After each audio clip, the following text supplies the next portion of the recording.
আমরা আমাদের জীবনের সবচেয়ে বেশি দোয়া করছি কোন দোয়া বলতে পারেন? ইহদিনাস সিরাতাল মুস্তাকিম। খবর নাই তো, দোয়া যে করে ওই খবরও তো নাই। আমাদের প্রত্যেকের জীবনের সবচাইতে বেশি দোয়া এটা, আল্লাহ আমার সিরাতে মুস্তাকিম দেখাও। আল্লাহ নিজেই শিখাইছেন এই দোয়া। ফাআউযু বিল্লাহি মিনাশ শাইতানির রাজীম। বিসমিল্লাহির রহমানির রহিম।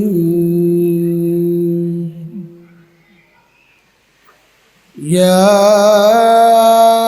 আইয়ুহাল্লাযীনা আমানু ইত্তাকুল্লাহা ওয়াল তানজুর নাফসুম মা قدمت لغد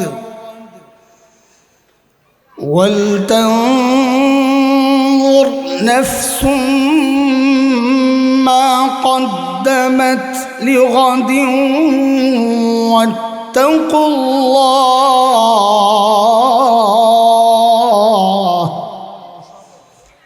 إن الله خبير بما تعملون।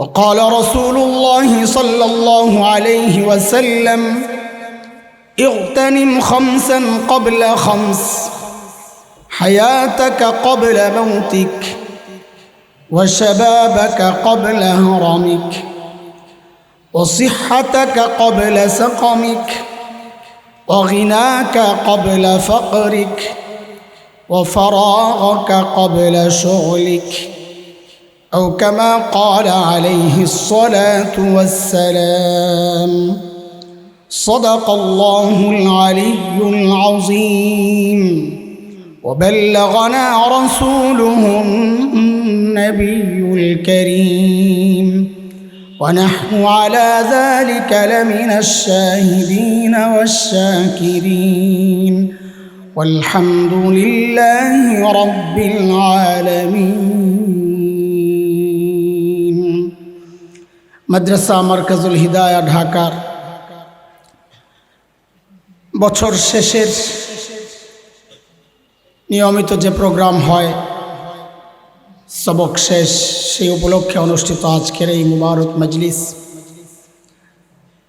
উপস্থিত হযরত উলামায়ে কেরাম, মুরব্বিয়ানে আইজাম, দূর দূরান্ত থেকে আগত ইসলাম প্রিয় সুধী সমাজ, প্রিয় ছাত্র ভাইয়েরা, যুবক বন্ধুরা, পর্দার আড়ালের মা ও বোন, আল্লাহ সুবহানাহু ওয়া তাআলার অশেষ মেহেরবানি যে মহান মালিক লাখো কোটি মানুষ থেকে বাছাই করে দিন এই মজলিসে আমাকে আপনাকে আসার বসার, কিছু কথা বলা ও শোনার তৌফিক দান করেছেন, সেজন্য মহান রবের শুকরিয়া আদায় করি। জবান খুলে প্রাণ খুলে কালিমাতুশ শুকর উচ্চারণ করি আলহামদুলিল্লাহ। একবার কাফারা হিসাবে একটু দুরূদ শরীফ পড়ি, পড়েন আল্লাহুম্মা সাল্লি আলা সাইয়্যিদিনা মুহাম্মদ ওয়া আলা আলিহি ওয়া সাহবিহি ওয়া সাল্লিম।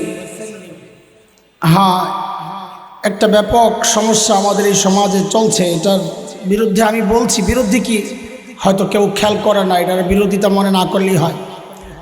আপোষের আলোচনা যে আমি প্রায় দেখি, যখন নবী আলাইহিস সালামের শানে নাত পড়া হয়, নাতে রাসূল সাল্লাল্লাহু আলাইহি সাল্লাম, তো পুরা নাত চলতে থাকে, আল্লাহর নবীর নাম বারবার উচ্চারিত হয়, কিন্তু যিনি নাত পড়েন তিনিও একবারের জন্য দুরূদ শরীফ পড়েন না, যারা শুনতেছেন তারাও পড়েন না। মুফতি সাহেবরা ফতুয়া দেখ আমারে, আমি আর কথা বলবো না যে নাত পড়ার সময় নবীর নাম উচ্চারণ করলে দুরূদ পড়া লাগে না, এমন কোনো ফতুয়া থাকলে দিয়ে দেখ, আমারও জবান বন্ধ হয়ে যাবে। আছে নাকি মুফতি সাহেবের কোনো ফতুয়া আছে? কথা বল। হ্যাঁ, এখানেও তো বহুত উলামায়ে কেরাম লাগে, দেখা যায়, চেহারায় বোঝা যায় ডাইল খাইয়া বড় হয়েছে। তো বলেন আপনারা, এমন কোনো মাসআলা আছে নাকি যে নাতের সময় নবীর নাম উচ্চারণ হইলে দুরূদ পড়া লাগে না? আছে নাকি কোনো মাসআলা? তো এটা কোত্থেকে চালু হয়ে গেল যে আমরা এইভাবে নবীর মহাব্বতে নাত পড়তেছি, কিন্তু আমার জন্য যেটা জরুরি ওয়াজিব হয়ে গেছে দুরূদ পড়া, দুরূদ পড়তেছি না। এটা বড় আজীব। আমরা কিয়ামওয়ালাদের বিরোধিতা করতে করতে করতে করতে এখন নিজেরাও দুরূদ পড়া ছেড়ে দিছি। এটা চরম বাস্তবতা। কারো ভালো লাগলেও এটা বাস্তব, ভালো না লাগলেও বাস্তব। দিনের মধ্যে বাড়াবাড়ি যেমন খারাপ, আবার ছাড়াছাড়িও তো খারাপ। সিরাতে মুস্তাকিম কাকে বলে? সরল পথ কাকে বলে? মা বাইনাল ইফরাত, আরবিতে আমরা পড়ছি মা বাইনাল ইফরাত ওয়াত তাফরিত, মা বাইনাল ইলহাদ ওয়াল বিদআহ। যে রাস্তা বাড়াবাড়ি আর ছাড়াছাড়ি মুক্ত, ওটাকে সিরাতে মুস্তাকিম বলে। আর জান্নাতে যাওয়ার জন্যে এই রাস্তার বিকল্প নাই। এই জন্যে আল্লাহ সবচেয়ে বেশি দোয়া যেটা আমরা করি, বলেন তো কিসের দোয়া করি সবচেয়ে বেশি? খবর নাই না? আমরা আমাদের জীবনে সবচেয়ে বেশি দোয়া করছি কোন দোয়া বলতে পারেন? ইহদিনাস সিরাতাল মুস্তাকিম। খবর নাই তো, দোয়া যে করে ওই খবরও তো নাই। আমাদের প্রত্যেকের জীবনের সবচাইতে বেশি দোয়া এটা, আল্লাহ আমার সিরাতে মুস্তাকিম দেখাও। আল্লাহ নিজেই শিখাইছেন এই দোয়া। তো নিশ্চয়ই এটা অনেক গুরুত্বপূর্ণ, কারণ নাইলে তো আপনি জান্নাতে যেতে পারবেন না এই রাস্তা ছাড়া। এই জন্য শয়তানেরও টার্গেট এই রাস্তা থেকেই সরাইয়া দেওয়া। قال فبما أغويتني لأقعدن لهم صراطك المستقيم। আল্লাহ যাদের কারণে তাড়াইছেন আমি ওদেরকে ছাড়ব না। ওরা যেই সিরাতে মুস্তাকিম দিয়ে আপনার কাছে আসবে, আমি ওই সিরাতে মুস্তাকিমে বসে যাব, আসতে দিব না। শয়তানের চূড়ান্ত টার্গেট এটাই করছে, বান্দাহকে সিরাতে মুস্তাকিম থেকে সরাইয়া দেওয়া। আল্লাহও চাইছেন বান্দা যেন সিরাতে মুস্তাকিমের উপর চলে। এটা নবীদের রাস্তা, এটা সিদ্দিকিনদের রাস্তা, এটা শুহাদা সালিহিনদের রাস্তা। তো যাই হোক, যখনই নবী আলাইহিস সালামের নাম উচ্চারিত হয় অথবা নবী আলাইহিস সালামকে বুঝায় এমন যে কোনো শব্দ, নবী এটা তো নাম না কিন্তু নবীকে বুঝায়, রাসূলুল্লাহ নাম না কিন্তু নবীকে বুঝায়, হযরত হাসান হুসাইনের নানা নাম না কিন্তু নবী বুঝায়, হযরতে ফাতেমার বাবা নাম না কিন্তু নবী বুঝায়, খাতামুন নবিয়্যিন নাম না কিন্তু নবী বুঝায়। হ্যাঁ, নবী বুঝায় এমন যে কোনো শব্দ উচ্চারিত হওয়ার সাথে সাথে মহব্বতের সাথে দুরূদ পড়ব সাল্লাল্লাহু আলাইহি ওয়াসাল্লাম। আমি আপনি দুরূদ পড়লে তো নবীর মর্যাদা বাড়বে, তাই না? কি বলেন, বাড়বে? আমি আপনি দুরূদ না পড়লে নবীর মর্যাদা কমবে? তো কথা বলেন না যে সন্দেহে পড়ে গেছে। নবীর মর্যাদা দিয়েছেন কে বলেন তো? তো সারা দুনিয়ার মানুষ সব বাদ দিয়া সারাদিন বসে বসে দুরূদ পড়লেও নবীর মর্যাদা বাড়বে না। কেন? কারণ বাড়াইছেন খালেক, মাখলুক এর চেয়ে উপরে ওঠানোর ক্ষমতা রাখে না। সবাই মিলে নবীকে অস্বীকার করলেও নবীর মর্যাদা কমবে না, কারণ উঠাইছেন খালেক। ওয়ারাফা'না লাকা যিকরাক বইলা। এখন সবাই বিরোধিতা করলেও মাখলুক ওই খালেকের মর্যাদায় যেখানে উঠাইছে তার থেকে নিচে নামানোর ক্ষমতা রাখে না। তো এই জন্যে আমরা দুরূদ পড়ব নবীর উপকারের জন্যে না, দুরূদ পড়ব আমাদের নিজের উপকারের জন্য।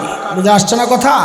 বলেন মনে মহব্বতের সাথে পড়েন আরেকবার, আল্লাহুম্মা সাল্লি আলা সাইয়্যিদিনা মুহাম্মদ ওয়া আলা আলিহি ওয়া সাহবিহি ওয়া সাল্লিম। আল্লাহুম্মা সাল্লি আলা সাইয়্যিদিনা মুহাম্মদ ওয়া আলা আলিহি ওয়া সাহবিহি ওয়া সাল্লিম। হ্যাঁ, আবার কথা বললে মাইকে উঠায় দেব, মাইকে কথা বলতে হয়, ঠিক আছে? আচ্ছা, যাই হোক, আমি যখন মাদ্রাসায় আসছি তো একটা ছেলে তেলাওয়াত করতেছিলেন সূরা হাসরের শেষ কয়টা আয়াত, আপনারাও শুনেছেন না? প্রথম আয়াত যেটা তেলাওয়াত করেছে 18 নম্বর আয়াত থেকে শুরু করেছে।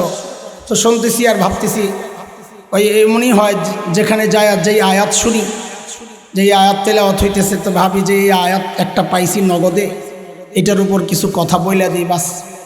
তাহলে এত বিষয় আর কই পাবো?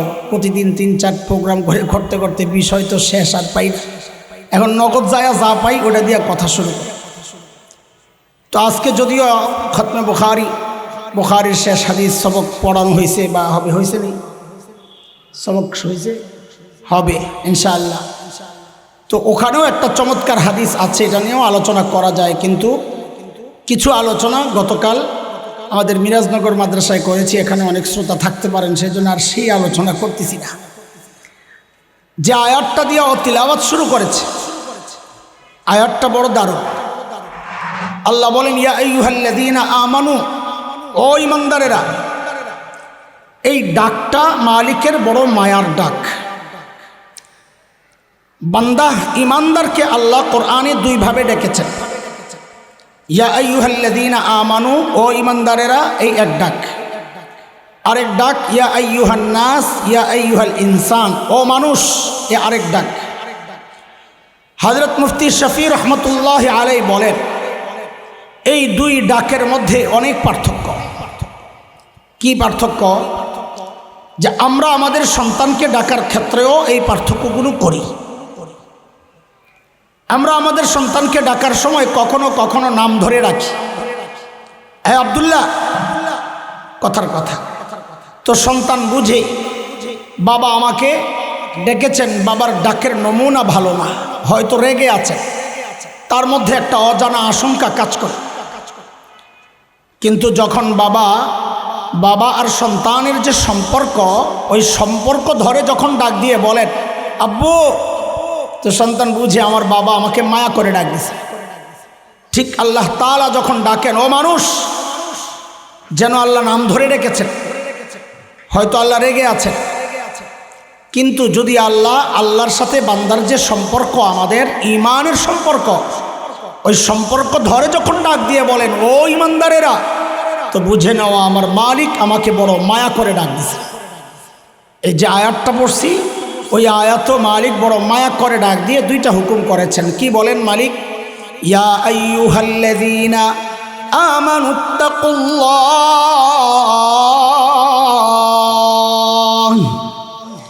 ওয়ালতানজুর নাফসুম মা কদ্দামাত লিগাদিন ওয়াত্তাকুল্লাহ।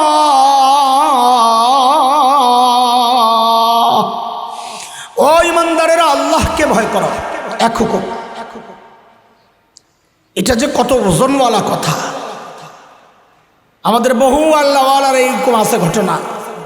কেউ নসিহতের কাছে জন্মে গেছেন, হুজুর একটু নসিহত করেন, তো ছোট্ট একটা নসিহত করে দিস, ইত্তাকুল্লাহ, আল্লাহকে ভয় করো। ওয়ালতানজুর নাফসুম মা কদ্দামাত লিগাদ। আল্লাহর দ্বিতীয় হুকুম, প্রত্যেকটা মানুষের উচিত তার আখিরাত নিয়ে চিন্তা করা। আবার আখিরাতের পুঁজি কি, কামাই কি, সম্বল কি, এটা প্রত্যেকের চিন্তা করা উচিত। এমন না শুধু শ্রোতারা চিন্তা করবে বক্তাবাদ, মুসল্লি চিন্তা করবে ইমামবাদ, মুরিদ চিন্তা করবে পীর সাহেববাদ, না। আল্লাহ বলেন প্রত্যেকটা মানুষের এই চিন্তা করা উচিত, আমার আখিরাতের পুঁজি কি, কামাই কি, সম্বল কি, আমি আমার মালিকের সামনে কি নিয়ে দাঁড়াব। আচ্ছা, একটু এই যে বাঁশ, এই যে দুই বাঁশ, এই দুই বাঁশের মাঝখানে যারা আছি, একটু তাকবীর দিয়া দাঁড়ায় যাইতো, আল্লাহু আকবার। এই পাশের যারা আছে তাকবীর দিয়া দাঁড়ায় যান তো সবাই, আল্লাহু আকবার। আপনারা বসেন, প্রত্যেকে তার সামনের জায়গাটা ফাঁকাটা পুরো করে বসেন তো, একটুও ফাঁকা রাখবেন না সামনে। আপনাকে কাম কাজ নাই, আসরের পরে কেটতেছেন আপনারা, জায়গা দেওয়া যায় না।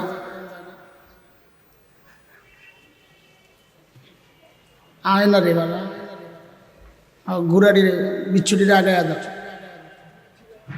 এই তো মাশাআল্লাহ, তাকবীর সারাই হারা জায়গা পুরো বেড়ে গেছে, কারণের দরকার নেই, আগে আগে মাশাআল্লাহ। ঢুকে যান, চিপা চাপাই ঢুকে যান, দ্রুত, সময় কম একেবারে। হ্যাঁ মাশাআল্লাহ। আর পিছন থেকে একটু আগায় আগায় বসেন, তো যারা পিছনে আসবে যেন বসতে পারে। জায়গা ছোট আমাদের, যতটুকু আছে আলহামদুলিল্লাহ। আয় আল্লাহ। তো এখানে দুইটা হুকুম করেছেন আল্লাহ তাআলা। এক হচ্ছে আল্লাহকে ভয় করো, আরেক হচ্ছে প্রত্যেকের চিন্তা করা উচিত আমার আখিরাতের পুঁজি কি, কামাই কি, সম্বল কি। বলে ওই পুঁজির চিন্তাই তো এই আসরের নামাজের পর কামকাজ বাদ দিয়ে এসে বসছি, নাকি অন্য মাকসাদ আছে? আখিরাতের পুঁজি সমৃদ্ধ করার জন্যই তো আসছে। কিন্তু দোস্ত, আমাদের আখিরাতের প্রস্তুতি যেমন নেওয়া দরকার, যতটুকু করা দরকার ঠিক ততটুকু হচ্ছে কিনা, ঠিক তেমন হচ্ছে কিনা, যথার্থ হচ্ছে কিনা, না কমতি আছে, ঘাটতি আছে, ত্রুটি আছে, বিচ্যুতি আছে, বুঝবো কেমনি? বুঝার উপায় কি? তো আল্লাহ তাআলা আমাদের সামনে হযরতে সাহাবায়ে কেরাম রিদওয়ানুল্লাহি আলাইহিম আজমাইনদেরকে মডেল বানাইছেন। মডেল যে তুমি তোমার ঈমানকে সাহাবীদের ঈমানের সাথে মিলাও। যদি সাহাবীদের ঈমানের সাথে তোমার ঈমান মিলে যায় তো ঈমান ঠিক আছে, আর না হয় ভেজাল আছে, ঠিক করে নিও। কার কথা এটা বলেন? আল্লাহ বলছেন, فَإِنْ آمَنُوا بِمِثْلِ مَا آمَنْتُمْ بِهِ فَقَدِ اهْتَدَوْا وَإِنْ تَوَلَّوْا فَإِنَّمَا هُمْ فِي شِقَاقٍ।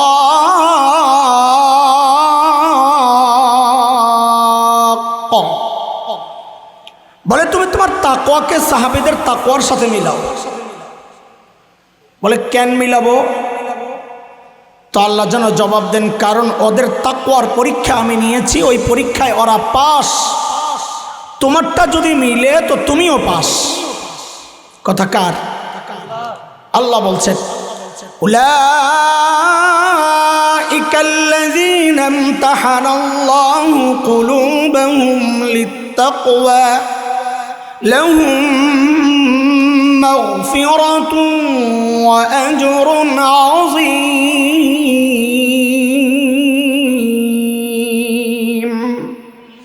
কাজে আমল কাদের সাথে মিলায় দেখতে হবে? বলেন বলেন বলেন, একটু তাড়াতাড়ি বলেন। কাদের সাথে মিলাবেন? যে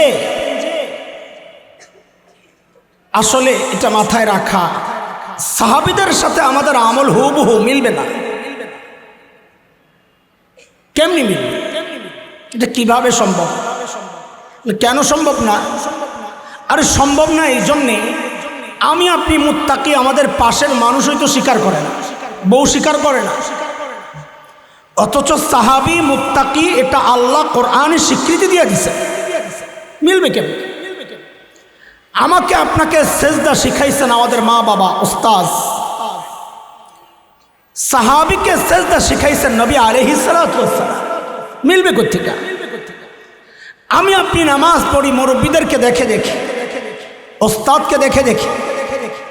সাহাবী নামাজ পড়েছেন নবী আলাইহিস সালামকে দেখে দেখে। নবী সেজদায় যান, সাহাবী সেজদায় যায়। নবী রুকুতে যান, সাহাবী রুকুতে যায়। নবী জিহাদের ময়দানে তো সাহাবীও পিছু পিছু। নবী হজে যাচ্ছেন, সাহাবীও পিছু পিছু। নবী কাঁদেন, সাহাবীও কাঁদে। নবী হাসেন, সাহাবীও হাসে। আমাদের আমল মিলবে কোত্থেকে? ওই সৌভাগ্য কি আমাদের আছে? বলে না মিললে করণীয় কি? এই যে মিলাইতে বললেন এতক্ষণ, বলে আমাদের বড়রা একটা দামি কথা বলেছে, লিখে রাখার মতো। কি সেটা? যে সাহাবীর সাথে আমল হুবহু তো মিলবে না, কিন্তু মনে রেখো আমাদের কাজ হচ্ছে কাছাকাছি যাওয়ার চেষ্টা করা। কেন?